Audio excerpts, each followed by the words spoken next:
Welcome to It's All Fine and Dangy, where we talk about community, health, culture, and all of the big and little things that make life good. Here are your hosts, Dan and Angie.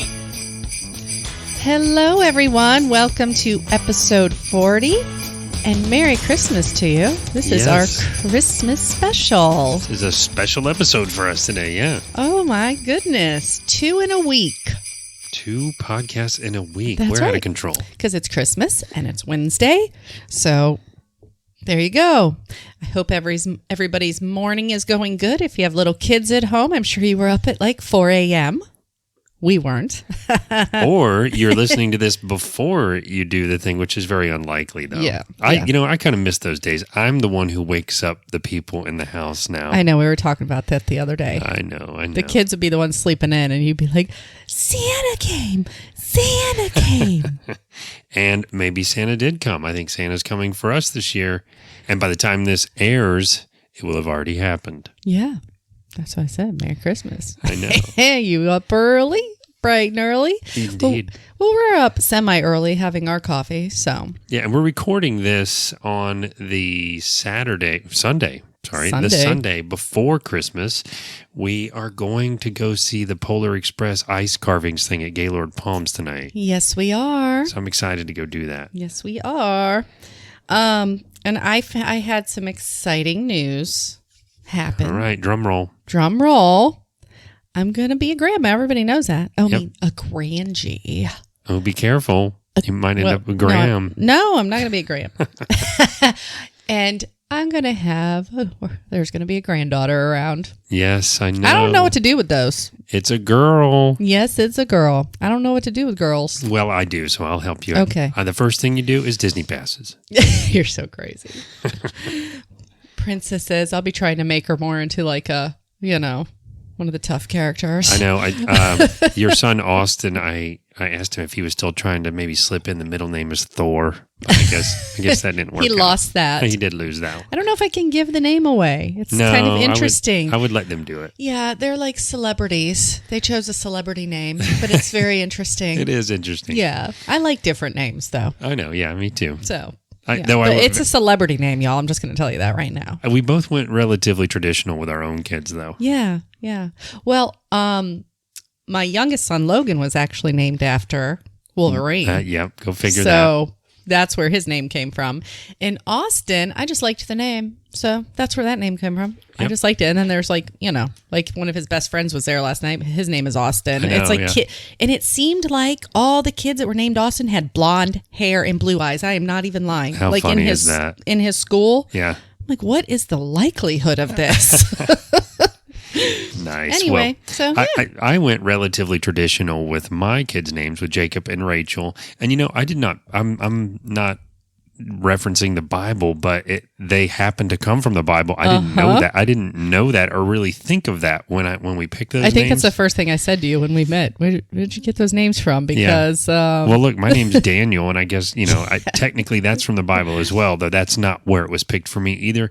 So I guess I was somewhat traditional on the name. So speaking of traditional names, Christmas traditions are here. They are. What are our Christmas traditions? Well, I think, I was thinking about this before the show, and I think our traditions are relatively traditional, pardon the pun, but, we don't do anything where people are like, that's really weird. Yeah. We do the typical stuff. Mm-hmm. So typical stuff, like we get our tree pretty much like the day after Thanksgiving. Or before, I think, this year. I think we got it before this year, yeah. We also have... we try to watch Christmas movies, our favorites. Yes, we have a big list of Christmas movies. Yeah, and my favorite is The Grinch. Mine is Christmas Vacation. Rachel's is? The Polar Express, of course. The Polar Express. We have some we really wanted to watch, and since we are recording this before Christmas, there's a few I talked to Rachel. I still want to watch, and so does she, like Fred Claus. That was a really good one. Oh, yeah, that was a great one. And that's kind of an obscure one.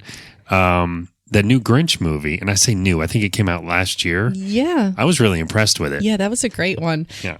There was a weird one we watched last year that was like a scary one. Oh, it's like the night before or something like that? Yeah, it was really weird, but it was good. We might watch that one again, too. Yeah. Then there's the standards like Frosty and Rudolph and Charlie Brown and, I don't watch those so much anymore, though. No, I don't either. I mean, they're nostalgic. We did watch Die Hard, which is that's arguably a Christmas movie. movie, even though Bruce Willis will tell you it's not. But yeah. Well, it happened at Christmas time, so it's in that setting. Oh, and Rachel wants to watch Krampus with you, which is like a horror movie, Christmas movie. You guys are going to make me do that, aren't you? Probably. She's going to force me. Something else we do every year is we get a new ornament. Yep. And we get an ornament that kind of represents our year or something that happened or, just something that we're into. Like we've had like an ugly, sweaty party. Really, I don't want to go to that one. I don't want to go to that party either. No. Actually, we were pretty sweaty because that was the year at my parents' house that we did ugly sweater party. And it wasn't cold. And it was hot. Another year we did the PJs. It was so hot. I'm like, we can't. We got to learn our lesson and not do this. We need like bathing suit favorites for Christmas. Yeah. Or Hawaiian shirt because there's that fun one where people are dressed up as Santa in like Hawaiian or like Florida type That's actually clothes. A good theme for next year. It'll probably be in the 30s for some reason. Exactly. But we have like an ugly sweater ornament. We have a Jack and Sally one that your mom got us one year when we were Jack and Sally for Halloween. I forgot about those. This year we went to Embellish FX and we got our Halloween ones that are kind of creepy. They are. I think Rachel got like a scary clown with big long teeth, or one of us did. Yeah. Somebody got a scary snowman. Scary snowman, and there was one other one that was crazy. It's a little evil elf or something. Yes. So they had some pretty cool ones there. So anyway. Ornaments like that, letters to Santa, movies, getting the tree, that's all very traditional stuff. The Christmas cookies dinner. And milk. But I also looked up some obscure traditions, which I thought were kind of cool, that people do weird stuff or different stuff. And it's a short list, but the one of them I read that I thought was really interesting is there's a family out there that have started a tradition where they don't buy anything for each other for stockings. Now, this isn't the stockings that Santa stuffs. So if you're kids and you're listening, that's Santa's job. But for people that put stuff in stockings from each other, they have a tradition, this family, where they don't buy it. So throughout the year, they collect little things. Oh, interesting. Right, that remind them of each other from the year, and none of them can have cost any money. So maybe like a coaster from some place that they went to, like a cup coaster. Yeah, one of them, they were like a coaster, and they were silly things. Like one of them was like a couple of acorns from a place that they went and visited. Just little things that remind. I did too. I thought it was really neat. And so by the end of the year, they have enough stuff to put in a stocking, and then they talk about what it is and what it reminded them of each year. Memories. So, I love that. I thought that was really cool. Another one. Steal that one. Yeah, I know, right? Do separate stockings for that. Another one is there's a family that does sort of a combination of an Easter and Christmas where they hide the gifts and all the gifts, and then everybody's got to look around the house for their gifts, which is kind of interesting. I thought I read that in a magazine that was talking about all the waste that we have during Christmas, and it said instead of wrapping the gifts, hide them, give clues, and hide them around the house because it's still a surprise. Oh, so you don't have all the wasted paper. Not a lot of wasted paper. Oh, that's a great idea. Right. Another one was, and I feel like at some point I may have done this with my kids, but another one was to buy pajamas for everybody, wrap it up, and then let them open that up early in the day on Christmas Eve so that everybody can wear those pajamas on Christmas Eve for pictures. We had that tradition. We always got new Christmas PJs. Yeah. Oh, very nice. And we wore them on Christmas Eve, got to open them on Christmas Eve. That's awesome. I love that. Yeah. Christmas pizza night. So some people do, instead of like their traditional Christmas dinner, now this is Christmas Day, not Christmas Eve. Oh, okay. But they make, like a make your own pizza night kind of thing. So I thought that was pretty cool. We know what our dinner's going to be on Christmas. Oh, well, you know what's funny? That is sort of tradition. Maybe this is a traditional thing for people to do on Christmas night as you get older, or maybe even families. But we've never done this until last year. Mm-hmm. But we're going to Ruth's Chris on Christmas night because we won't have Rachel. Now, this is Christmas night, not Christmas Eve. So I'm excited about that, too. Because nobody wants to cook after all that excitement, and it's kind of exhausting. I know. Nobody wants to cook and make agree. a mess in the kitchen. Indeed. But, it's my favorite restaurant, so I'm excited. So we dress up and we make it like a special evening. Yeah. I say it's my favorite. I think it's kind of a tie with the chef's table because, Chef's table's still my favorite. Yeah. Yeah. Just the atmosphere. Other families do holiday camping, which I think is really cool. If you have the opportunity to do that and the weather is right, it sounds amazing. Of course, if you're up north, that would be probably pretty miserable. Yeah. But it reminded me, when we were kids, one thing we did is camping by the Christmas tree. So we would get sleeping bags and go roll them out. And we'd only do this 1 or 2 nights, but, we'd leave the Christmas tree lights on all night. Yeah. And we would sleep by the Christmas tree and the presents. Oh, that and is stuff. cool. That is cool. It was really fun. And then one other thing reminded me of just how nerdy we were getting in the last episode. Some people, when you're taking your holiday break or whatever, they buy a big puzzle, put it on a puzzle table, and the whole family throughout the break works on it. And the objective is to get it done by the end of the holiday break. Okay, this is how nerdy we are, because the other day I was doing my shopping on the Facebook Marketplace, where I never buy anything from, but I do my shopping there. Fake shopping, yeah. And they had a table, Dan, that was a long square table, and it had these little inserts where you lifted it and your puzzle pieces were in there, and you pull them up, put them on the top of the table, and then nice. put the piece back down so you have the whole table to do puzzles. Oh, nice. I was like, uh-oh. You're going to end up putting that in the studio. Oh, hello. Anyway, I thought that was pretty cool, especially since we were just talking about it. It is very cool. And I think, I don't know, maybe we'll do a puzzle over the break. All right, guys. Well, I think that wraps up this and that. So please stay tuned for our interview today with the community Callout, because we had the opportunity to meet with a very successful local author, among other things. I don't want to give it away. So hang tight and we'll be right back.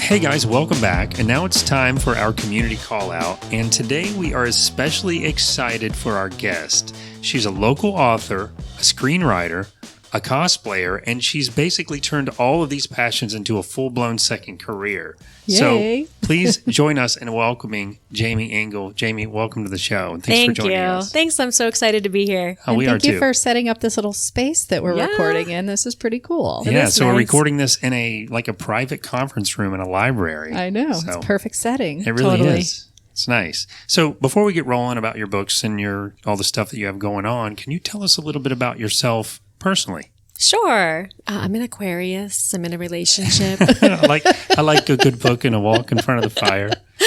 Oh my gosh, that was great. That's how I roll. Yeah. I love to write. I love to help people. I'm the communications director for the Space Coast Association of Realtors, so that's my full-time gig. Oh, wow. Oh, wow. My eldest son just moved to Orlando to go to college, and he works at Universal, so Oh. bittersweet. He has a fun job. Oh, yeah. That is bittersweet, though. I can Yeah. relate to that for sure. But it's an hour and 4-minute drive. Not that I'm counting. Yes.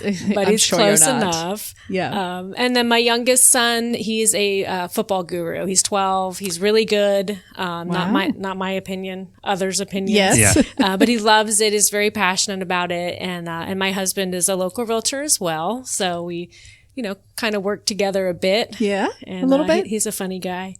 Yeah. Oh, nice. Yeah. He keeps Funny me grounded. is good. Yeah. For sure. So tell us when your love of writing first started. Were you a kid? Yeah, when I was like 7 or 8, I read Alice in Wonderland, and I remember at one point being so involved in the story that I left my bedroom. And when that happened, and I realized that I had left my bedroom, then I was back on my bed. And I just thought you mean that like was it transported Yes. you? Oh, that's so relatable. And I thought it was the coolest feeling ever. And I said, I want to do that for other people. So I want to Cool. write stories that take people out of this world into some fantasy adventure something. So it was at that moment that you said, I'm going to start writing books. When I Yeah. grow up, I'm going to be a writer. Yeah, I started typing on my typewriter. The old school ones too. Yep. Tink, tink. Really bad Shel Silverstein copycat poetry. Yeah. And short stories about Jane and Michael and Mary Poppins going on adventures. Oh, I and love it. just- Like oh, fan and I- fiction kind of Yes, stuff. I invented fan fiction. I like to claim that. Oh, nice. You can. Yeah, I am. And a lot of those stories I have still, and they're all written in crayon or typed. I was going to ask if you still have Yeah. that. You do. Saved 'em. Wow. I do, and I have some of them scanned into the Toilet Papers Junior, which is my kids' short story collection. Yes. So each section I have one crayoned or, silly poem that I did when I was a kid, and I put the grade on there so that they knew when I wrote it. That's really cool because that can just help inspire somebody. Which Oh, I of love. course. Wow. Do you remember what the first thing is that you wrote that made you feel like, hey, I'm actually a pretty good writer? Two things. I wrote a story. It was called The Mystery of Crea Crea Creek. And Ooh, that's a mouthful. I know. It sounds horrible. interesting, though. No, it does. Crea Creek. I know. Crea Crea. It was about two girls that moved into a new house, and next door was an abandoned mansion. So they broke in the house and fell through the floor and had to go on a pirate treasure hunt to find their way out. I was watching a lot of Goonies. Yeah, sure. Pull it in there. Exactly. But I cut the paper in half and stapled it together so I could turn pages. And it felt like I wrote a book, I'm an author. Yes. So that happened. And then in fifth grade, my teacher, I did an extra credit that I requested. That was the kind of kid I was. Mm-hmm. And it was my voyage with Columbus, and I was his first mate. There's that the historical perspective. fiction kind of thing. Very yeah. cool. Yeah. Yeah, always. And she gave it back to me, and she wrote at the top, "You should save this for publication." And I was like, wait a minute, you don't have to be like born into authorhood, like a prince or a princess. Like you can just publish. And I had no idea. And 2 years ago, I had my first Barnes & Noble book signing, and she came, Mrs. Parker. And That's it was amazing. amazing. And I handed her a copy of that story that I had saved. So it was really Wow. cool. Yeah. How Wow. crazy is it that you Oh my- saved all that stuff? Yeah. That was such a special gift to her, I bet, because Yeah. she probably remembers having that conversation with you. Teachers Yeah. remember stuff like Oh, that, sure. especially when if they're telling you that, if It they're writing stands that out. on your Yeah, paper, it's- it is standing out to them, making an impression on them that this person is going to go somewhere, Yeah. Right. And the chance, not only, what are the chances that you actually started writing as you got older or continued writing, I guess I should say, but what are the chances that you would save all of that stuff? I know, what would many of us do for the stuff that we know. made when we were kids? Yeah. That's amazing. I know I clean stuff out too much, so I would have been That's about gone. all I saved. Just the their right- stories, yeah. That's And those amazing. those boyfriend notes where it was check this box. Yes or for no. Yes. Yes. I have all of You got 'em. those. Like You got from junior high, middle, and That is amazing. Oh, you could use those as blackmail by now, Blackmail, probably. buddy. I'm telling you. What about what are those paper popper things we used to make? Yes. Remember that? I was just thinking of that the other day, and I tried to actually start folding the paper to see, but I don't remember what we called them. I don't Remember either. those things where you like I had your remember. hand and you did this weird And you thing? open it, and you pick the open color, it and you and- open it. I Yeah. know. I don't got to know. remember how to make one of those again. It's Well, just we're going to bring it nostalgic. back. We're going to bring Hey, it back. All that stuff is coming back. You've seen the styles coming back, Yeah. They'll right? fit right in with the It's a- shredded jeans and the Metallica t-shirts that my daughter's wearing now. Basically, it's a my beautiful stuff. thing. Yeah. There's this mixture of 80s/90s. So it's like 80s bright colors, like the thick Yes. shoes with the 90s grunge era beautiful, that have kind I of love it. blended together. It's relatable now. Yeah, I'm like, hey, that's not a new style. I'm there. back in style again. It makes me feel good. That's It agreed. only Can took I a tell couple you? years. Nobody's looking at you like you're off your medication when you walk around. No, Is that what not you're saying? anymore. It's so funny because my teenagers, when they were just teenagers, were teasing me about my clothes that they're all wearing those brands of now. Of course. So, Exactly. I love it. It's so hilarious. So I think I can kind of tell where your inspiration comes from, because that very first book that you read was such a in this deep world where you had to really imagine. But where do you draw that inspiration from now as an adult to write your books? I kind of feel like, and I'm sure as a writer you can attest, but there's more ideas than there is time to write them. yes. I have a lot of dreams and dreams inspire a lot of books. Very cool. Or just weird things that I learn. Yeah. I have an idea for a book too just on TikTok of all places. I learned this psychology fact, which I don't know if it's a fact or not, but it was something along the lines of when you can't sleep, it's because you're awake in someone else's dream. Ooh, I love that. I know. So it just spawned the whole. I had no intention of doing a book 2 for my book Metal Mouth, but it's on now. Book 2 is on, and I'm like so excited. You're into it. You're like, oh, this is going. Yeah. So sometimes it's something like that where you just get an idea. A lot of times it's a dream. Yeah. Or I'm inspired by something I see in somewhere else, like someone else's art, a minor character, and I think, what would a whole world of that look like? And very cool. Oh, how cool. Do you ever have like instances in real life happen that make you so I get that too. I do that too. Then you go, sometimes like if we're driving and we see something weird, I'll invent a whole thing that happened to lead up to that. yes, actually, The mind of an author. I know it's a crazy place. I always tell live kids, with yeah, right. I do, but I always tell kids when I do school visits that most people, they pay a psychologist to get rid of the voices in their head.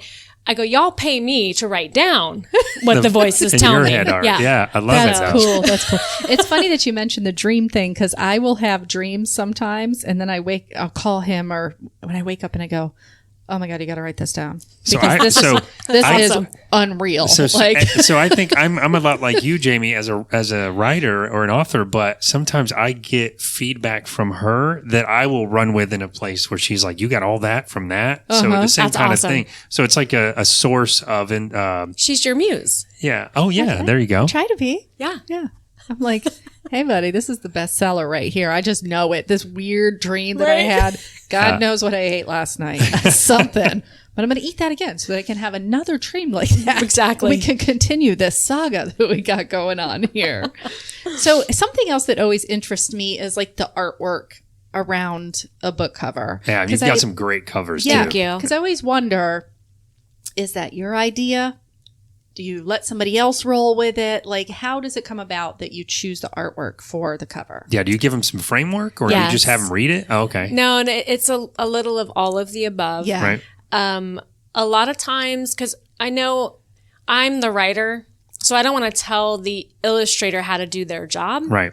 Yeah. But in the same sense, I have an idea of the feeling I want the reader to have when they see the cover. look at it. Oh, that's a great way to put it, actually. we judge a book by a cover. We do. I don't care I what know. you We say, do. we do. It's so true. So I will go to Barnes & Noble and I'll take pictures of books that I feel that same feeling I get when I read my book. Yeah. And I send those and I'll say, I like the ratio, the aspect ratio of this one. I like the color scheme of that one. I like the shading on this one. And then I'll tell them a bunch of different yeah, and then I things say, now together. go. And then whatever I get is always, it's the same designer. So he always gives me what I want. I have different illustrators, Yeah. but they just do exactly. I think I give them enough to be creative. Yeah. That and they need that, because that is their art. Right. That's a great idea, though, taking pictures of other covers just for the vibe or Yes. whatever. Yeah. The perspective, the vibe, Yeah. the colors. That's amazing. I never thought of that. Well, and I do on my Pinterest board for each book, I'll upload other covers that I think capture, like even the font. Like I like how this font looks against the photo. Like I like Yeah. this, and I'll send all that in at the end and see what comes back. Yeah, we were struggling with one idea that Dan had for one of his I think books. it's continued to be a struggle. And it's Yeah. not really an illustrator's fault as Right. much as it is. I can draw, but not like your book covers or even mine. Yeah. But if you have a vision of exactly what you want it to look like in your head, sometimes it's really not fair for someone else because Yeah. they can never pull off what your Your brain is seeing. especially if it's a very specific thing. But I love the idea of giving a creator all this stuff to use as a resource while allowing them to be creative still and stay true to your story. Right. So that's awesome. I never thought of doing that. I'm It's stealing worked that. so far. idea. Please. The covers always interest me, Yeah. because you're right. When you're walking through the bookstore, you don't open up a book until you find something that your eye goes, ooh, what's that about? Right. Sometimes sometimes when you open it up, it's nothing like what the cover brought out, but I want the cover to kind of be like what's on the inside. Right. Yeah, and it's And everybody's different when it comes to that. Yeah, and I think it was James Patterson who does one of those masterclass things that you see. But I watched like the commercial for it, and it said his belief is that you have to capture the reader within the first page, preferably the first paragraph or even the first sentence, which may be true, but they're never going to get to that if the cover That's right. turns them away. Right. So that's been a challenge. And when you look at some of the really big authors like Stephen King or some of my favorites like Chuck Palahniuk, they don't have much of anything on their covers. I think Right. by the time it's all about your name, it's kind of irrelevant. It's like Stephen King's shopping list. You're like, oh, I'm in. pre-order. Right. And all it says is the words on the front. Yeah, that's it. I'll take it. So I love the process that you go through to get the cover designed. And I also find it interesting when I talk to authors what their actual writing and story mapping process is. What is your process for putting together a story? I mean, just generally speaking. I used to be a pantser, so I would just have a beginning and an end, and then I'd fill it in. Right. Which worked. That's how Clifton Chase was written, but that I kind of cheated because it was based off of the Battle of Bosworth Field. So I knew in the end that was what I had to get to. Yep. And then in Dreadlands, I knew I wanted a big epic fantasy humans versus wolves battle scene. So Cool. I kind of knew where I was going there. Right. But then after that, my friend he writes screenplays, his Keith Rommel, and he said he outlines everything because when you outline, then you have your screenplay written. And all you do is pull your dialogue out of your book to fill it in. So I was like, okay. So he said, if you outline first, then you base it off of that. If you don't have an outline, like for my first 2 books, you just read the book and then outline, summarize as you go. I said, okay. So I started Double doing work, that. kind of. Yeah, a little bit, but you're going to read it anyway. Yeah. So you might Yeah. as well True. write down notes as you Yeah. go. And so I did that with my work in progress now. You did which one? The second one where you just I write did it? the outline first. Oh, okay. For the first time. Yes. And then, like I said before we started recording, then my grandmother passed away, Right. and I didn't write for a few months. And when I got back to the book, I had forgotten everything in the outline. So I was so grateful that I had it those there. 15 pages of, A to Z. So I had it to work with. So now I outline all because you just never know what life's going to bring. Yes. And I want to make sure that story is retained. Yeah, I was going to say, especially when you have that idea for a great story, but you may forget the specific elements that you wanted in Right. it. So not to be too techie or technical here as an author, but when you say outline, are you writing like chapter 2 needs to be about this, chapter 3 needs to be? No. I tell the whole story from A to Z, and it's usually like 15, 16 pages. Like a very condensed form of the whole Yeah. story. Yeah. Oh, Yeah. okay. the Okay. whole story. That's interesting. So I take, what mind maps are? Yeah. So that's what I do for all of mine. I start with a central character and then I just have it branch off to things that happen. Wow. And I don't know how to write without that because for me, Yeah. and I'll show you a screenshot of, Sure. of one of my novels, but it It'd looks like take up this whole wall if we but put it it's there. in the same way that you said you would forget. When I get a chance to go write again Yeah. and I remember, I'm on chapter 10, I go, okay, this event already happened and now this event's about to happen. So to me, the writing process is the easy, fun part. Right. The making sure you don't write yourself into a corner or that's the hard part. So Yeah. when I can really relate when you say the outline, I don't know how you did the other ones. And I have other friends that are authors that write just with write. reckless abandon Yeah. and their books come out great. And I don't know how they do it. It's Yeah. I was fine that way. Right. But the greats outline. And if I want to move to the next level, Yeah. I need to do what they do. And even if I don't like outlining, like my friends write for Scholastic, Oh, they wow. have to submit a full proposal of their fiction Yes. before they get it approved. They're at that level. It's a job. Yeah. Yeah. So if I want to play in that field, then I should start now. Yeah. I should start Make the create- changes.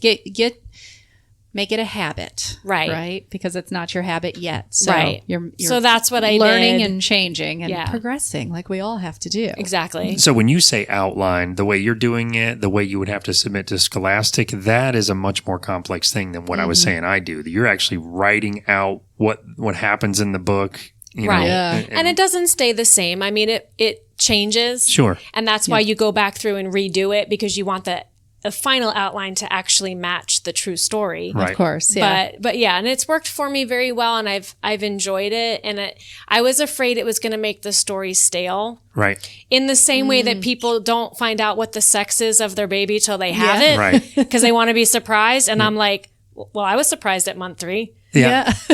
I was surprised. Like, what do you mean you want to be surprised? I was surprised. I was still surprised. It's just different timing when you're surprised. Because I had my thought in my head Right. of what Right. it was, and Exactly. it wasn't, so I was surprised. Well, along that Exactly. same vein, when you say you're going to rewrite it, things are going to change. I think one of the things I learned in my first novel was when I finished writing it, I was like, I felt like I even put in my blog post, like me on a mountaintop with the sun behind me. And then I put another picture for what happened when my editor sent it back. And it was Chris Farley with his hair sticking up from Tommy Yes, Boy. Because I was yes. like, wait, what? I got to rewrite the whole book again? 3 times? What's Yeah. going on? So, and I think it was Stephen King has a quote that's, and I'm going to get this wrong. It says something like, the first draft from every author is crap. I think he used more colorful language than He sure that. did. But that couldn't be more true. Yeah. So it's a massaging process to get it just right. Yeah.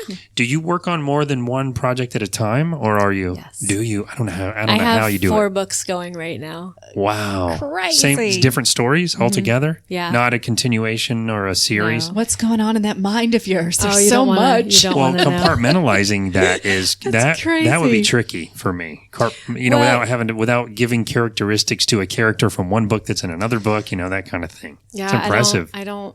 Well, I mean, I write. Right now, I'm trying to write Dreadlands book 2, but I have 2 or 3 competing ideas that keep that Metal Mouth 2, and then there's another completely different one about clocks that's just amazing, and I can't get that voice out of my head. Yeah. So I'm not currently writing anything because of that. So I'm in edits on one, I'm shopping another one, I'm selling another, or marketing to sell another one. Right. And I just finished writing a nonfiction, write a book that doesn't suck. Yes. I just Yep. finished the sequel to that. So that'll Oh, be wow. at least a year or 2 before I, even edit it. But Yeah. so I get bored too easy.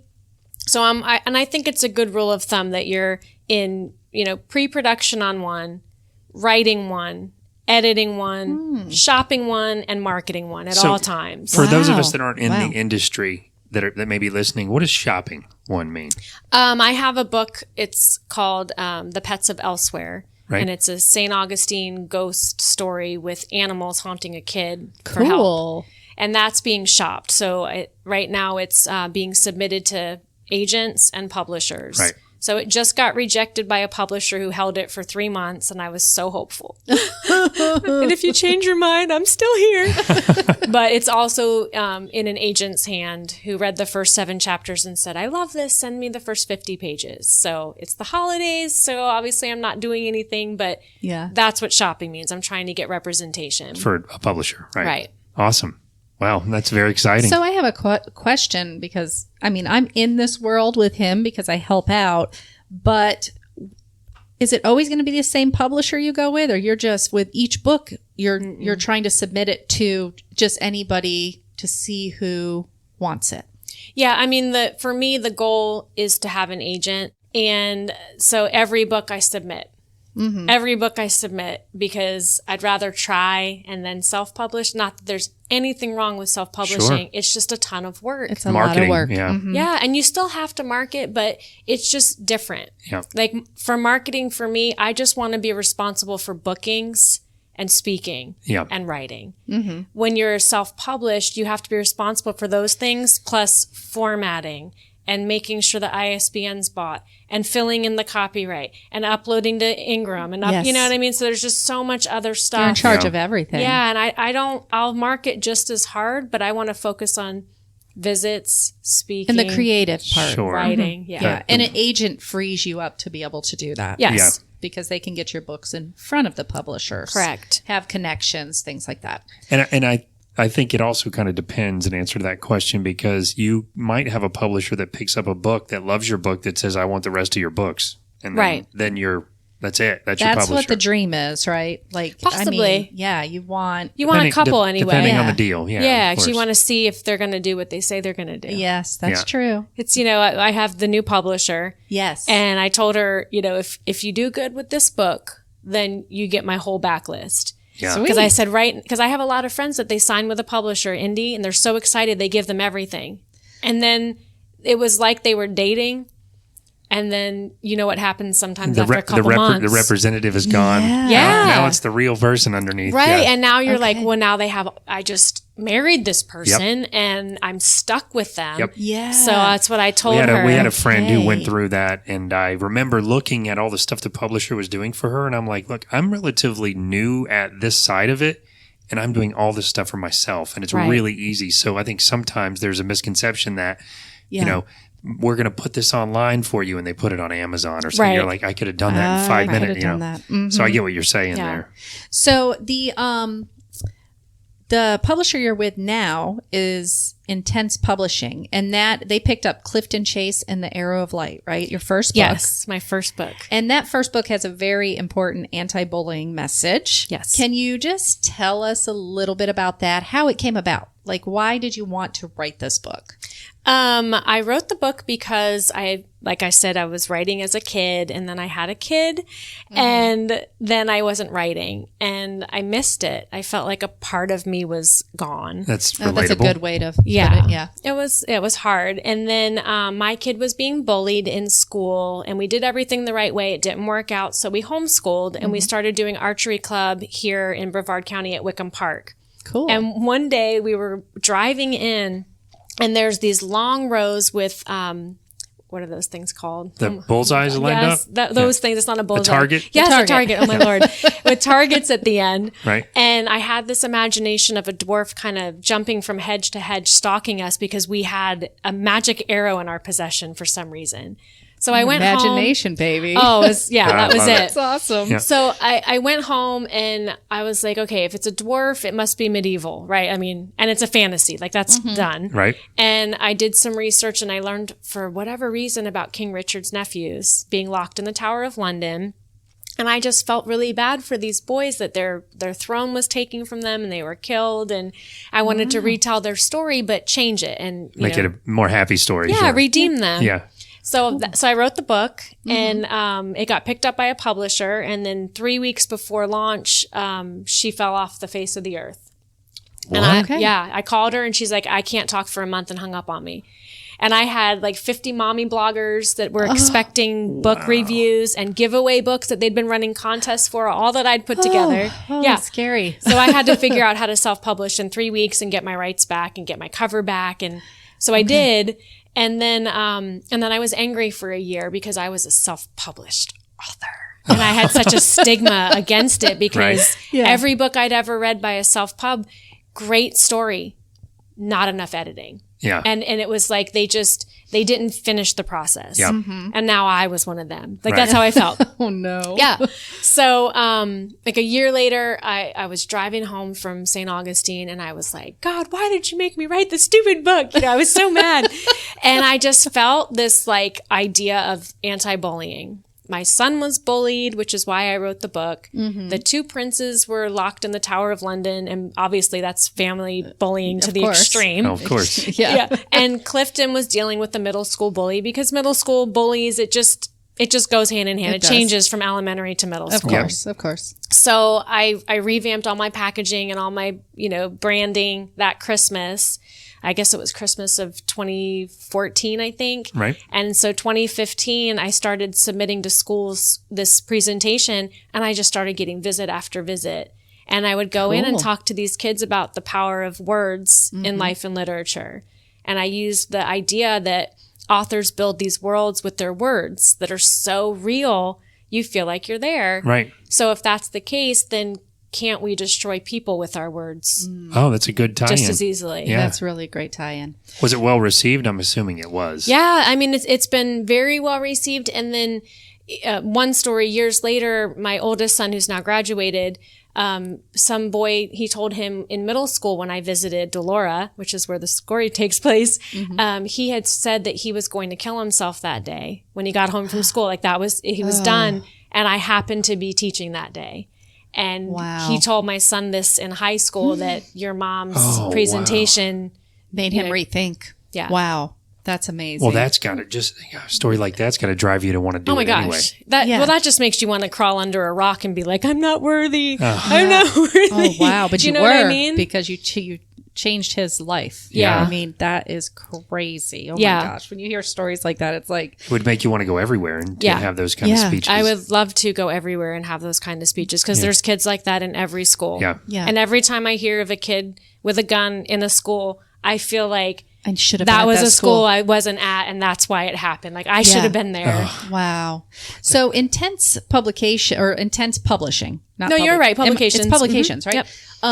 So they have a passion for anti-bullying too. Yeah. And this is probably why they picked your book up, correct? Yes. Yeah, they're a group of educators and librarians that just wanted to open up a publishing house to get books into kids' hands that were, positive and fun. And I read their bio and I submitted book 1 in the series and then book 2, which I've never published. Clifton I was going to ask that. Was it always meant to be a series? Yes. Okay. Ironically, it was going to be a homeschool series. He was going to be homeschooled. And then someone at a writing group told me, you're not going to be able to sell that because it's homeschool. So I changed it, which I'm okay with the change, but I just wonder, you always wonder, but that was my original story. Sure.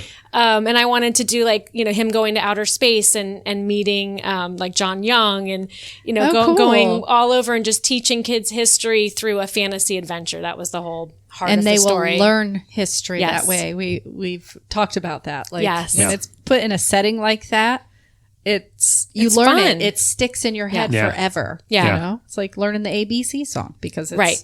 a song. Exactly. Because otherwise, I think I'm going to put a pun in here on accident, but historically, history has been, I think, boring to a lot of kids Right. because it's not told like a story. It's told like facts. memorize this date, Yes. memorize this event. And if you think about any story that you enjoy, whether it's true or not, if it was told to you in a way that, okay, on this day, Harry Potter did that, and then on that day, he got Right. his wand, it's boring. Right. But if it's a story, it's super interesting. So I think right. there's something to that. I agree. Absolutely. Are teachers utilizing this book in class? And Yeah. if so, how are they doing that? They are, and I also had a teacher guide created. So it's 4th, 5th, and 6th Florida Standard aligned, and it goes in 5-chapter increments. So they can use the book 1 as a teaching guide, and it's got everything, math, science, everything in the story. So how do you go about doing that? Is that something you put together? Did you get help from the school system? I hired 2 gifted teachers. I think they're called gifted anymore, but 2 gifted teachers. That's what we call them. Oh, Thank I you. thought that it was still called I that. don't know. It's Yeah. like dice. They're called random number Yeah, generators. it I just don't know. It changes. Titles change. Yes. So they've been in Brevard County for 30 years. They were both retiring. So they took the book and they created this for me. And of course I paid them, and we got to try it out in the classroom over the year and a half that they were building it. So Oh, how thrilling that must it have was been. so much fun. Yeah. bet. And to tweak it too. Yes. To where it really works well. Yes, it was That is great. awesome. It is. And I'm sure teachers appreciate that because of the message that Right. it's sending as Right. well. and then for the little kids, I made a coloring book, which is the same story, but it's condensed and they can color as a read aloud. So that way it's K through 6th grade, wow. appropriate for everything. And then so Intense bought that product, and then they bought book 2 and book 2 coloring book, which is Clifton Chase on Castle Rock, where he goes back to help Robin Hood, because I love Robin Hood. Very cool. Oh, that is you've cool. taken this first book and done a lot with it. Yeah. The universe is expanding. That's, Yes. I love that. And so I have a question about that. So you shopped this to the publisher and they picked it up? That's as simple as that? That's how it works? And I negotiated my own contract. I had reached out to an agent, but it was too fast for her to feel comfortable negotiating it. Right. And I reached out to her because I had seen that she negotiated a deal with this publisher in the past. So I just reached out to her and said, hey, saw you did this. Would you like to make some money? Here's my book. And it just didn't work out timing wise. So I did it myself. Oh, wow. Yeah. Wow, that's a trial by fire, I bet, huh? Yeah. It's, you just have to understand the words. You have to just research, Yeah. and that's it. Does that make you feel like now, because you said you're shopping, you've been shopping for agents and stuff, does that make you feel like now for any other publishers or any other opportunities like that, you don't need an agent necessarily? No, because she'll agree with me. She's a small time publisher. Right. We're really partnering as opposed to her being my publisher. Oh, okay. I've been doing this longer than her. So I'm helping her, teaching her like I teach everybody else. And then she's able to come in and give me opportunities to put my book back in the running as a new book. So we can resubmit it to journals and magazines as a pre-published book. Oh, something okay. I never got to do originally. Yeah. Right. So it's really mutually beneficial because I'm helping to teach her for her other authors so she can build her business and I can be a part of that, with her. Sure. And then also I get that fresh start with my first book. You get to go back and do it the way you wanted to do it the right anyway. way with all the marketing knowledge I have now. Yeah. I get to start over, which is pretty Right. cool. They're very cool. Yeah. Very cool. That's probably not common either, I No. would think. Yeah, that's I great. doubt it. Yeah. I'm sure there's some stories out there, but yeah, not as common as you would think. Right. Yeah. So give us an example maybe of the things that are filling up your calendar, because it sounds like you're very busy. So you're doing events, you're doing appearances. You got an eye twitch when I said I that. twitch, yeah. It's really been fun, but I've found a niche with Barnes and Noble Right. and schools. So I've had a lot. That's a couple of good niches, though. It's Yeah, I think great. so. It's great because then I'm not the bookseller anymore. I'm just the author and the booking agent, I guess. Yeah. Yeah. Which I don't mind. So I get to go to a lot of different schools in different counties and then represent them for their book fairs. And Barnes and Noble helps to get the authors and the book fair connected. Oh, I didn't know they did that. Yeah. Book fairs. Yeah. For the schools. Mm-hmm. Oh, cool. Like Scholastic, but Yeah. but Barnes and Noble. So then I'll reach out to the schools separately and request an author visit. So sometimes they'll be able to accommodate and then pay for it. Sometimes they can just accommodate and then get the kids excited to meet me and my books because they don't know me. Right. So there might Yeah. be 5 or 6 authors at the book fair, but I went to their school. So they know me and they want to come meet me. Yeah. And then, they meet everybody, of course, Sure. but Yeah. it's There's just like a another, connection it's that- just yeah. another opportunity to get in front of them and introduce yourself. Cause I'm sure you can attest, you show up, they don't buy anything cause they don't know you. Right. They meet you and now they want to buy everything, but they don't have any money. Yeah. Yeah. So it's like, how do you circumvent Yeah. that system? Right. So It's like a pre-meeting. The thing, Yes. the So when you go to the Yes. schools, when you're set up for that event at the school, tell me what that looks like. Do you go to one classroom? Do you go to the library? How does it look? It always depends. Most of the time we meet in the media center and they go through the whole school and they just come in at different times. Okay. But I'll do one class, I'll do a half day, or I'll do a full day. So there's different options. Is it usually elementary, middle school? Is that All. You go to all? Yeah. Cool. Yeah, K through 12. Awesome. Yeah. Because Well, I've- those books appeal to all different. Right. mean, And I you have some start- older books. yeah. So yeah. wide it range. works. So I've also noticed on your social media that you're making the rounds at the Barnes and Noble. So you've gone to several different Barnes and Nobles now. Yeah. How many have you been to now? I don't even know, but probably like 12 or 15 or something. Wow. Yeah. And I just set up the what is it? St. Augustine. The guy who does St. Augustine, he is in charge of Jacksonville, 2 stores, St. Augustine and Daytona. His name is Steve Toole, in case you're curious. Yes, Yes, he's I'm curious. curious. Wonderful. And so I had booked a 5-school visit for Literacy Week in Palm Coast, and this St. Augustine is their closest store. So I reached out to the St. Augustine, say, hey, do you guys do book fairs? I'd like for you to provide my books. I'll usually sell 20 to 50 books per school visit. So I'd love for you guys to, we can all work together and Oh, I benefit. like that you have those numbers that you can Yes, offer. Yeah. That's me an too. important thing. Yeah. Yeah, and they were like, "Oh, we don't do that." And long story short, they got me connected with Steve because he kind of oversees all of them, and I get this a lot. Well, we've never done anything like this before, but I'm Yeah. like the trailblazer of that I love phrase. it. Yeah. And so we're going to do the first on-site bookstore, like Scholastic brings the books to the school. They're going to bring just my books to the school the week before my visit to get the kids, Excited to yeah. meet you and start reading. Yeah. Oh, Oh, it's like that's that pre-meeting awesome. thing again, Yeah, kind of. yeah. Wow. So it's and I then love it. they'll be there the week of my visit, and then I'll get to talk to them about Clifton Chase and Dreadlands, and Yeah. then we'll see how it works. And Yeah. if it works, I'm sure he'll bring me back because That's great. Yeah. And I think this is perfect for you because you said you get bored really easy. Yep.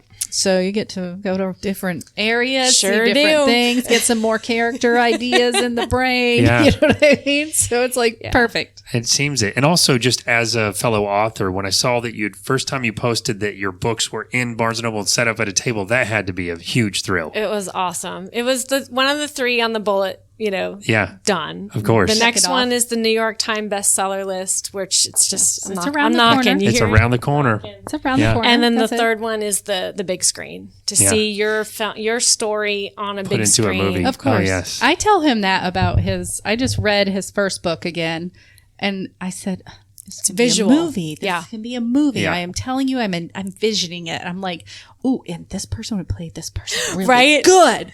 Yeah. It's got to be Just her. picking out the Yes. actors. Yeah. Yes, I love that. Do you find time to read anymore? Or Yes, I don't write at night, Yeah. in bed. Yeah, so I I do. read. oh, do you? So you reserve earlier in the day for writing, later in the day for reading. Yeah, I normally I have to be at work at 8:30, so I wake up at 5:30, so that gives me time to walk my dog, make my lunch, get ready for work, and then I have like an hour to either edit or write Every day? every day. Oh, 5 days a week, yeah. That's the way This it has seems to be to done. be the Well, pattern. I'll tell have you to why. Put it in every day. Because I was a night writer, not night writer. I'll have to put a sound in of kick.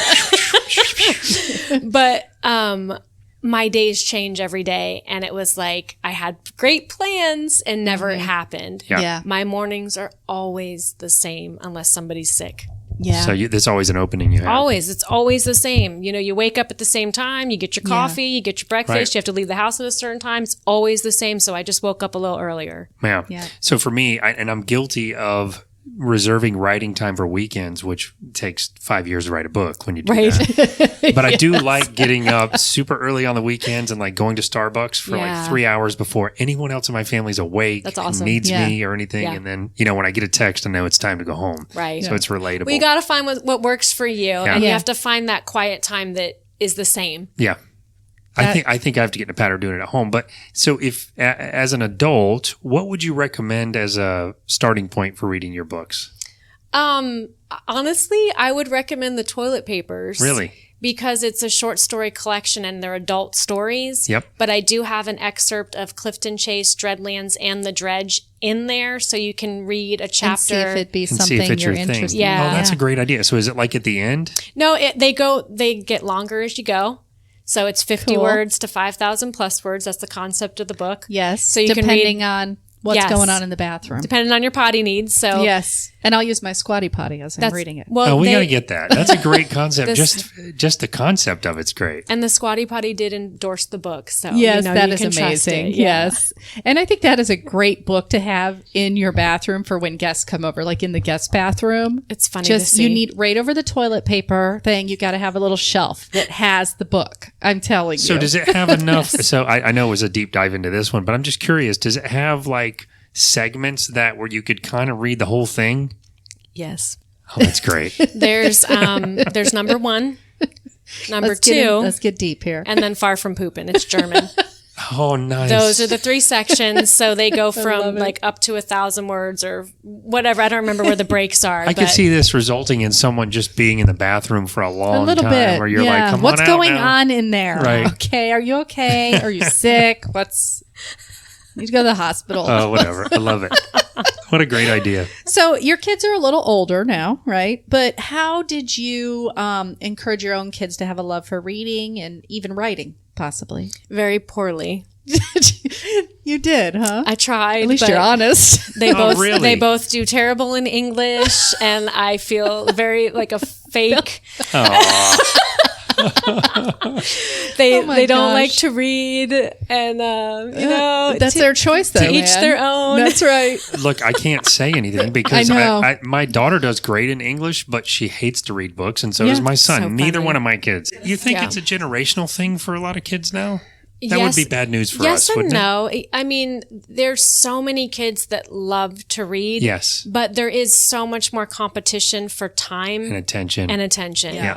And it's faster. So I have boys. Boys like nonfiction. And Yes. I don't write nonfiction unless it's how to write a book, which they don't obviously care about. I love fiction, so I wonder if it's Across just... the board, though, boys mostly prefer to read nonfiction. I did not know that. Yeah, they like the books about, how cars are made or the story of, whoever. And they like those things better. interesting. That makes sense why every book signing or private book event I've gone to has been 100% women.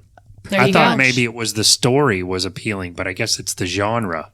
It could be a little of both. Yeah. And I think boys and girls, they change as they get older. But, from K through 6th grade, boys and girls learn exactly the same. Yep. From 6th grade up, boys just completely go in a different direction with their learning. And that's when boys start to develop, problems in school and, Yeah. Yeah. mischief. There's some hormones in there, I'm sure. Sure. Well, we've talked about this before. Their brain is certain chemicals are focused on other things in life. Correct. Yeah. So it's not their fault. Right. Like their body's doing it to them. Right, You right. know, it's just all the chemicals. Right. And So- reading doesn't necessarily It's not important. fit. And I'll tell you, in my opinion, the other problem is that they're forced to read. Yeah. And Yeah. it takes the fun away. It course. And does. I hate that. I mean, I love that they make them read, but in the same sense, like I'll meet a kid and they'll go, "Is your book an AR?" And I'm like, "No, I've tried, no." And then they move on. What's AR? The accelerated reader, because they get points. And Yeah. Oh, they're looking for the points. yeah, and I get it, Yeah. but it's like everything else in the school system right now that it's so strategically worked out that there's not a lot of freedom. Yeah. So it makes it difficult for us to, connect with them on that Yeah. personal Sure. level. So Yeah. That makes sense. I think that might have a little to do with it. Not necessarily the culture, but the forcing. Yeah. Just the fact that I need this to count towards Yes. something. If I'm going to take my time to read it, Yes. it needs to give me some kind of extra credit or Right. whatever Yeah, it is. get something out of it besides entertainment. And where I guess maybe this is where maybe I was a little different, but I will never forget the first book I ever discovered in my life was in the 6th grade. It was The Hobbit. I bought it for Nice. the cover, and I was a chronic book nerd throughout all of my life, and none of my friends were. And maybe there's something to that, Yeah. Well, So, you've got Yeah. the bug. So yeah. Yeah.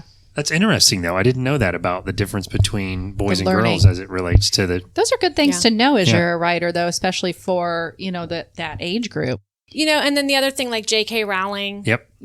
that it's because boys don't read girl books. Girls read boy books. Boys don't read books written by girls. Yeah. And Jaimie works because it's a. Is that why? I'm not sure. Oh, Jaimie. not Yeah, I have an uncle not Jaimie. sure. Oh, boy. Exactly. Yeah. Oh, I didn't know. Is that why she did J.K. Rowling? Yes. I didn't know that. Look Yes. at that. This is interesting, It really fun is. facts. I'm telling And you. and honestly, That's what I'm here for. And I am kind of mesmerized by her story. I love stories of struggle then success Yes. from anyone. But I also find it, I asked you what your style is for writing. I find it interesting to read about other authors and what their style is. And Right. like, if you look at the way she outlined her books, it looks like someone drew an Excel spreadsheet. Yes. I mean, it's like a total It's mess. amazing. And it's amazing that And she knew the whole I know. arc. Isn't it crazy? I don't even know my whole day. Yeah, I know. She knew the whole what was arc. in her brain? I love I'm it. like, And it's was she- amazing. She went and read books in a library or bookstore just to kind of get an idea of how the writing process should look. It's just so interesting. Yeah. I love that kind of She's stuff. amazing. But it's always great when somebody has that struggle. I feel like it's so much more appreciated when Yeah. when it happens. Right. You Indeed. know? Yeah, I agree. That struggle makes it worth it. Kind of. Always. Almost. Yeah, and she's also big into helping people now too, and probably Mm-hmm. because she was in that mode where she struggled for a Right. while. She For didn't sure. have the help. Yeah. Well, speaking of which, you do help others with free books for specific events that you do. You donate your time and information on how to progress your career as a writer and stuff like that. You've also recently put together some business and marketing how-tos that tell people how to market their own passion. Can you give us some details around that? Sure. I love just sharing what I know, and I get asked a lot on my Facebook Messenger and emails of, what do I do? I wrote a book. What do I do? I don't have to do now. I think I've asked you 5 questions before we started Right, recording right. too. Right? Yeah, and marketing and, Yeah. and book Yeah. branding and things, and it's just something that comes naturally to me. Segue, but when I was like 7 or 8 years old, I colored pictures in a coloring book and tore them out and went around my neighborhood and made like $40 selling them. Sweet it's just, girl. Oh, wow. I've always, Entrepreneur. always been an entrepreneur, always been a So it's salesman. like that kid that knew he wanted to be like an engineer or a fireman or Yes. something when he was 10. Yeah. Yes, Wow. that was me. That's great. Selling. So I have a bunch of videos on my YouTube channel, which is just Jaimie Engle, 2 I's, Jaimie Engle. and I think like 20. One is a series, 8-part series on how to get an agent, why you want an agent, what does an agent do. Oh, that's great. And then I made one video because I got that question so many times. So the video is basically, you wrote a book, you can either self-publish it, you can submit it to an agent, or you can submit it to a small press. Right.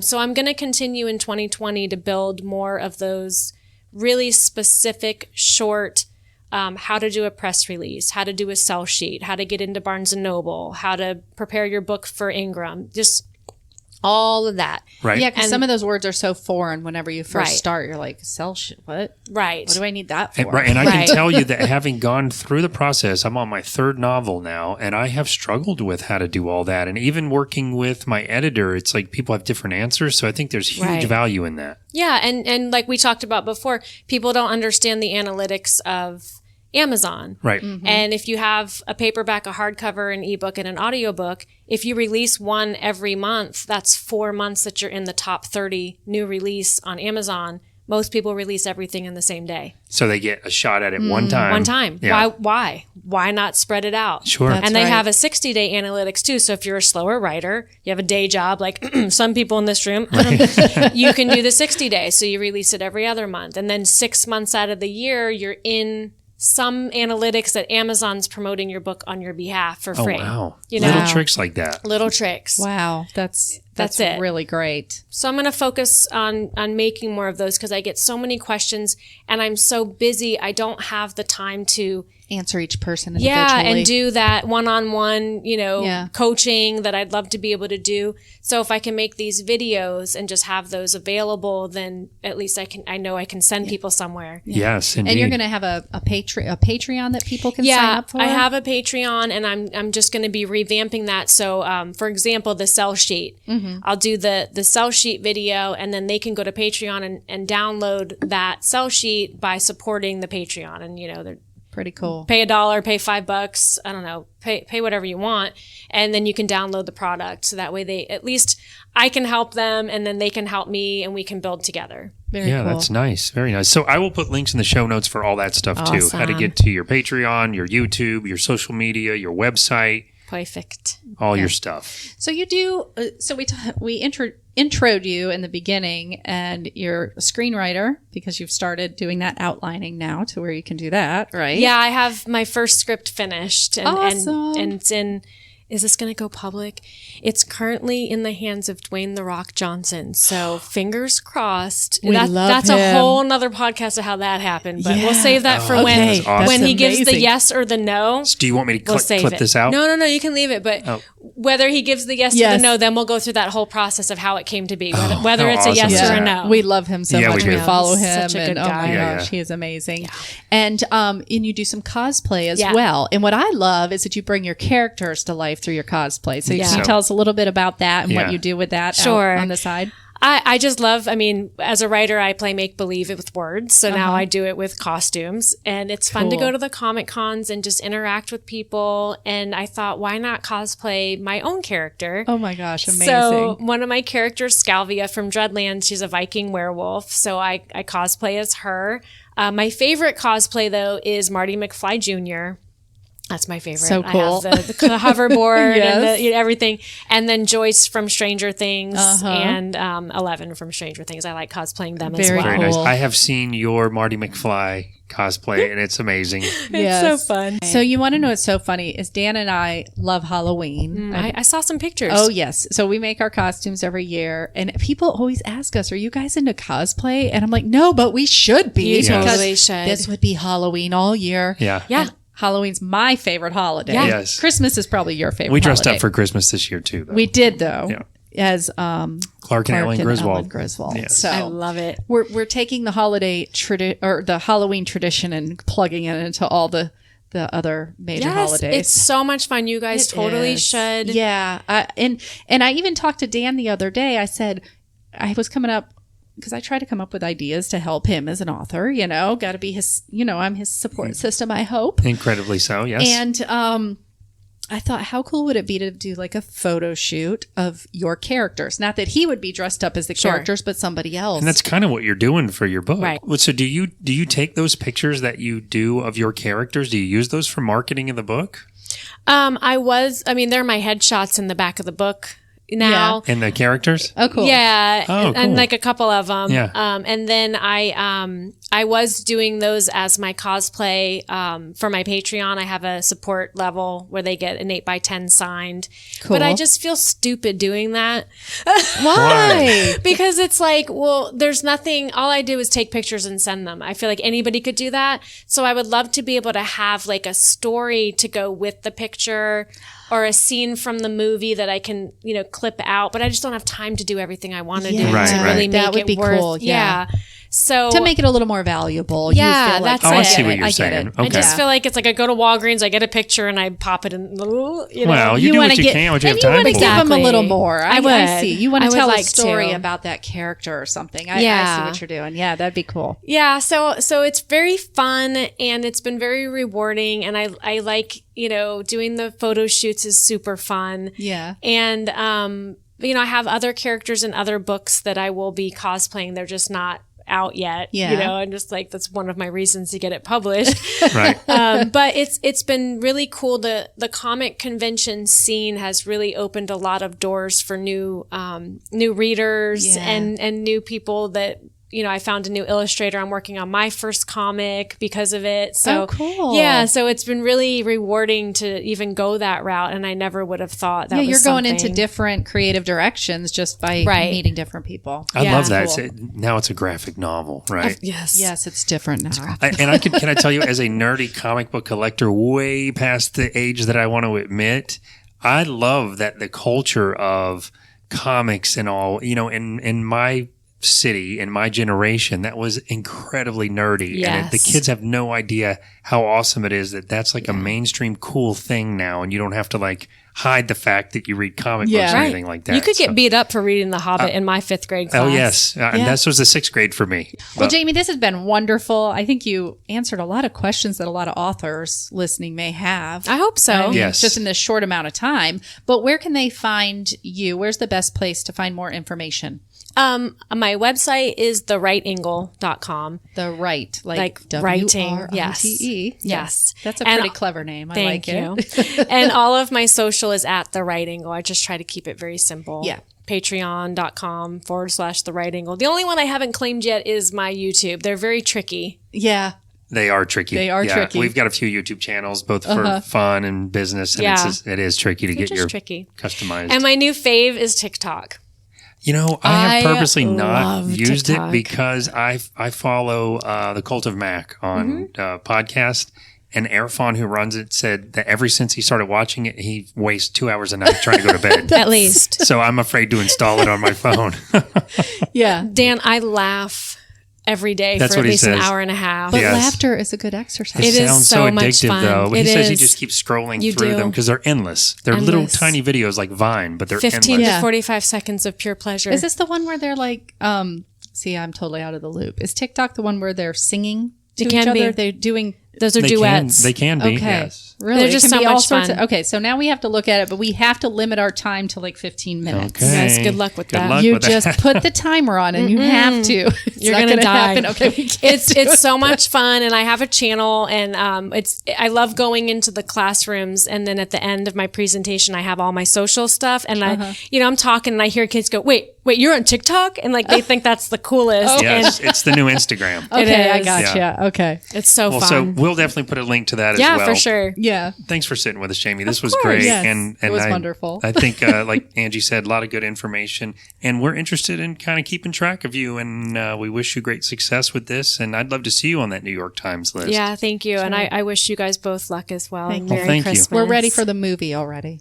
yeah, Whichever Yes. one it may. All of them. all of them. All of Yes. them. All right, guys. Thanks for listening. We're going to take a quick break and we'll be right back with the information station. Hi, this is Bill Files, the upcoming audiobook narrator of Daniel Fox's awesome thriller, In the Dark. And you're listening to It's All Fine and Dangy.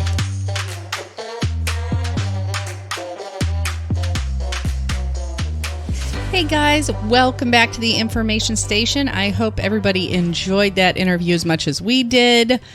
Just some great information that Jaimie offered for people who are either up-and-coming authors or just wanting to learn more, and just so excited about the success that she's having as an author. Indeed. And she's got, not just interesting, that stuff is definitely interesting, but also just the success that she's having. Her stories seem so interesting. We've ordered one of her books now since we had the interview. I'm excited for it to get here.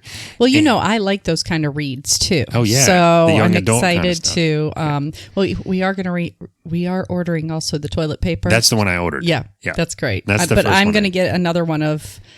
I got to look at the descriptions and see which one you want to order first. Yeah. So, I've put all the links in the show notes to Jaimie's YouTube and her Instagram and her Twitter, and the list goes on. She's very busy. She's very good at marketing, and I think that's hugely important. And I think that's partially where I could probably, tighten up a little bit as it relates to my writing. But it was very nice to sit and talk with her, and she's killing it. Yeah, and you know what I love about since you've been doing this and all the authors that we've met, everybody, you guys are a very tight-knit community. It's very supportive. Everybody is very supportive. Yeah, I love that. I think that is a wonderful thing. I don't think you find that in all professions. Yeah, I don't either. But I feel like you find it a lot with artists. Yeah, I do too, actually. Artists in general seem to be that way. Because, there's so many other...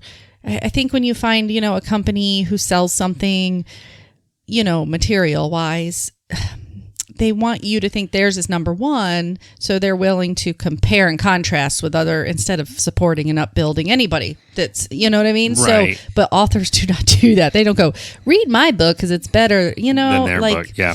I think a lot of authors, maybe all authors, are readers, at heart. Mm-hmm. And as a reader, there's no limit to the amount of books you can read. And I think I'm going to get this wrong, but there's an old sort of adage or saying about readers is that when you die, your bedside table is going to have, a small stack of books that you could never make it to. There's something like that where there's just so much that you want to read that you just don't have enough time to. Well, I think Jaimie brought something. Was it Jaimie or Violet that brought it out? Now I can't remember. Where they said there's 3 billion books in the world or whatever it was. And if somebody chose yours, that's like... It's a miracle in itself to it's a sell miracle. one book. Yeah. So to be able to have some success as an author and people are finding your books really without you even doing so much marketing, that's pretty amazing. Yeah, I agree. But thank the world of Amazon for that too, because you have that exposure that you wouldn't normally have. Right. So I thought that was a pretty cool statement. Me too. But anyway, so we did that interview with Jaimie, and it was really nice to sit and chat with her. And this is our Christmas special. So before we wrap up, and again, because this is our special, we're not really doing a deep dive into the information station. We just wanted to say that we hope you guys are having a very Merry Christmas. Happy holidays. Happy holidays. If you celebrate Hanukkah or anything else, we hope that you've been having a time with your family, time with the people you care about the most, time to yourself, taking a break away from your work day. Or doing something you love. Indeed. Getting some writing in if you're a writer. Yep, that's what I'm going to be doing. Or, just rest and relaxation, just rejuvenate before 2020 is here. It's right around the corner, people. It is, yes. And we've got some plans for the very beginning of the year we'll be talking about as we get into the show. We've got some great guests lined up for the first part of next year. And we're seeing a sort of an uptick in the momentum of the podcast. So we really want to thank you guys for all of your support. We love it. We love doing it. Would we like to make this a full-time job? I would one day. Oh, indeed. I can see us. This in writing. Yes, of course, in writing. I can see... It's all fine and dandy on the side of an RV traveling the United States. Well, there's your vision board right there. That's the vision board, baby. That's part of it. Yes, I love it. And I think you put that on the very first post we made. What's that? I did. It's on the website, our very first episode, actually. So if you go to scroll down and look at our very first episode, I think there is a picture of an RV with a Fine and Dangy logo on the side. You are absolutely right. That's right, baby. That's our vision from the beginning. So so I photoshopped a Fine and Dangy logo on the back of like an Airstream or something. Yeah, So yeah. let's make it happen. I would love to make that happen. You know that. Indeed, me too. So as we're wrapping up, we just want to remind you guys, if you enjoy the show, please give us a rating and a review. It could be a 1-sentence review. If you love the show, please subscribe. Give us a call anytime at 407-519-0515 if you want to be a guest on the show, if you have an idea for the show, if you have someone that you think would be a good guest for the show that you want us to reach out to. You can also email us at feedback@fineanddangy.com. That's FINEANDDANJEE.com. You can always contact us through the website at fineanddangy.com. That's where you can also find recordings of all the podcasts, as well as pictures of all of our guests, all the links we talk about on the shows. And the show's available on all platforms: Apple Podcasts, Google Podcasts, Spotify, iHeartRadio, YouTube, you name it. Yeah. It's everywhere. And I definitely encourage you to check the website out, because it has all the links in our episode notes as far as, any of those guests that we've had, things they've mentioned, organizations they're involved in, their personal, or author websites, things like that. So you can find all the information there. And there's some great things from the information station of like research we've done. So that's right. And some articles to read and stuff. That's right. And even though those links are in each and every one of the shows and the show notes, that's sort of a place where you can just get them all on one spot. Yeah. Mm-hmm. So anyway, guys, so we hope you have a great rest of the day, and we will be back tomorrow with our regular episode. So please tune in for that, because we've got another great community call out and another great guest that we were able to interview. And we've just been really lucky this week with a couple of really great guests. And we're thankful. And we'll see you guys on the next one tomorrow. And just remember, at the end of each and every day, it's all fine and dandy.